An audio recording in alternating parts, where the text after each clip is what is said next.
Hi guys, I just last night or early this morning, I went to see the Wolverine at the midnight screening at Odeon, and I'm just going to do a review of the Wolverine basically. This film is based on a comic arc in the early 80s. It's where it was set in Japan, and it's not the Japanese saga. So that's what this film is based on, and but it is different to the comics because obviously because of the continuity in the movies, you know. So it is set after X-Men 3, but before Days of Future Past, which is next year. There is a post-credit scene at the end of the film that leads to Days of Future Past, but I'll get into that later.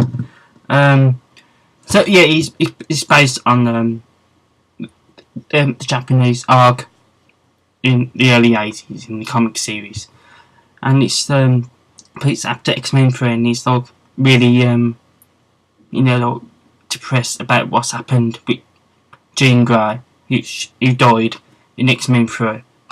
So Wolverine has to stab her. He's feeling not in it, a bit down and he's a bit depressed, and he doesn't want to be Wolverine anymore. He just doesn't want to be part of the X-Men, or he wants to go on his own, you know. And the beginning of this film it was during the war in Japan. And it was this atomic bomb made up, and Wolverine saved this soldier. And but there is one bit, you know, when he goes under the grate, it's like the tunnel kind of thing. I can't really describe what it is, and he holds out and he's covering the young soldier with a metal piece and himself as well. There is this one thing I don't think I've never seen like that before.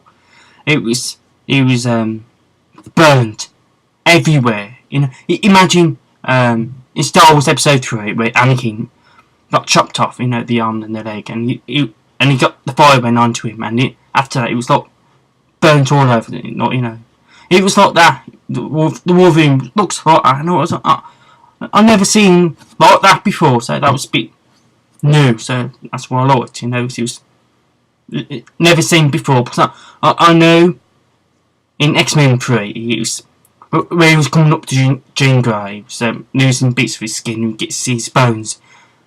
But I never seen him really burnt, you know. I mean, his hair was gone, you know, he's bald and he was in black. His skin was burnt everywhere. It was gruesome a bit, but it was a thing that I've never seen before. So I was, you know, that was good that included that. And but this young soldier initiated, you know, after X-Men 3, he was looking for Wolverine because he wanted to thank him for saving his life, because he never get the chance to sort of. When the first met, he wanted to do something for him to take away his immortality, to make him mortal, so he can grow old. You know, he's been the same age as forever. So he's going to give him. He wants to give him a chance to live his life into old age, and that's pretty much where it all kicked off, you know. So yeah, it is a good film, you know. It's one thing I've got to say, it's definitely better than X-Men Origins Wolverine. That film was alright, but the Wolverine was way better. It was better, you know. I really enjoyed this film because you get to see the Wolverine in Japan and all the culture, and it was good. I really enjoyed it. I definitely recommend you guys go and see it. So also that there are some surprise, shocking things. It's one I'll give a hint. It's about his claws. The Wolverine claws. That at the end also. When that happened, I was like, "What's shocked?" Can that happen? Is it? What's going to happen after that? After the thing happened, it got me thinking, what's going to happen now? What's going to happen to him regarding the claws? But it makes you think. You do get to see the bone claws, what you saw in Origins Wolverine. You do see them again in this one. You definitely see him in the past, in Japan, where he was saving the soldier from the bomb. You do see them bone claws then, but I'm not going to say anything. You definitely see him in the past, but that's all I'm going to say. And at the end, the post-credit scene is not at very end. It's not at the very end. It's a mid-scene credit kind of thing. So it's not a bit of credits and then the scene and then the rest of the credits gone.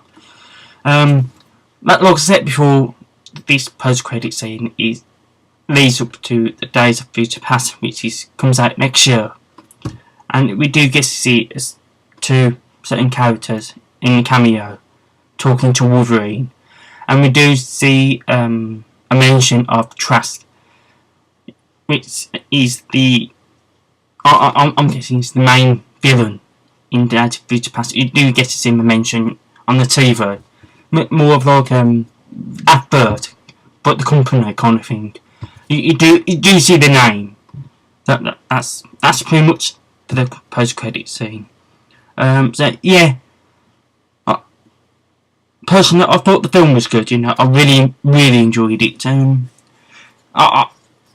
Yeah, it's just I do really like Hugh Jackman as Wolverine. I think he's sixth time playing Wolverine. This is X-Men 1, 2, 3, Origins Wolverine, and the Neil cameo in First Class. But I think people count that as an appearance. So it's his sixth appearance of Wolverine in the franchise, and it's going to be the seventh next year in Days of Future Past. I don't know if there's going to be any sequel to the Wolverine. So the end of the film sort of goes towards Days of Future Past. It doesn't really there might be one little thing that leads up to maybe a sequel. I'm not too sure. So I'd rather not say, because I'm not entirely sure. I don't want to mislead you guys, but there might be one little thing that's different. Could be used for something for the sequel. I don't know. But mostly it was leading up to Days of Future Past. So when that film comes out, and when the film ends, and see how Wolverine is at the time, they'll might give a hint to say, there's going to be a sequel or whatever. But I'm not really sure if it's going to be a sequel. But I heard the director, James Mangold, he'll also do a sequel, and I'll bet Hugh Jackman would want to carry on with Wolverine, because I know he mentioned saying that he's not giving up Wolverine for the time being. So, but obviously there's going to be a day where he's going to have to stop being Wolverine and pass on to another actor to carry on. But I don't think that day will come within the next few years. So I don't know. So it's entirely up to him, because he's the one who's playing the character, and it's up to him to decide where he wants, what he wants to do. So it's all up to him.